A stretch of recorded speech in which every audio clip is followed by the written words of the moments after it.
Community members are concerned that they're going to have these effectively mass surveillance cameras and a mass surveillance system in their communities without fully understanding the scope of what these cameras are capturing. That is your quote of the day. It's coming from Zach Contreras at the North Carolina ACLU. He's talking about a new program that is now permanent in our state, tucked away in our state budget. Lawmakers, they signed off on installing license plate reading cameras on our highways. These cameras record the license plate, make, model, and color of every vehicle that drives by. Law enforcement can then use AI to cross-reference that information with a database to see if any hits come back for things like stolen cars, wanted suspects, or missing people. That's the way it's supposed to look.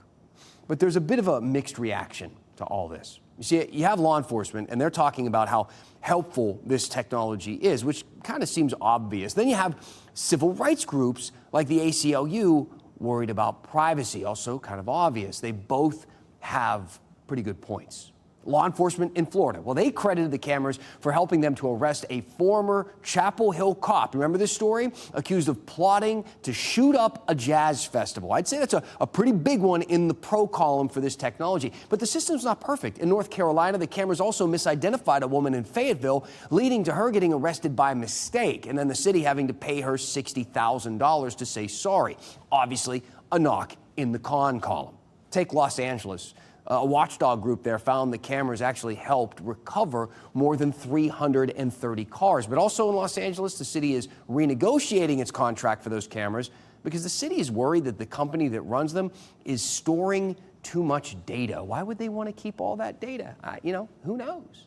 There are also concerns about law enforcement just doing the wrong thing, misusing it, spying on people with certain political views, or tracking down romantic partners. The list of the pros and the cons go on and on and on.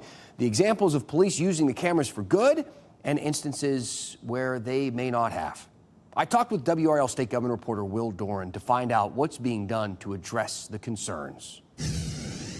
All right, well, these are not novel. We have seen these cameras, these flock cameras in different cities. They already exist. What is different about this? So before, these have only been authorized on your smaller city roads. This is going to allow them to be on all of the highways in the state, other state maintained roads. Obviously, that holds a lot more traffic going in and out of the state between cities. And so it's going to be just tons more drivers being surveilled under this new program. We highlighted some of the good and the bad, and some of the bad is pretty scary stuff. What are local departments doing? What has the state been doing to try and make sure that these are used the right way?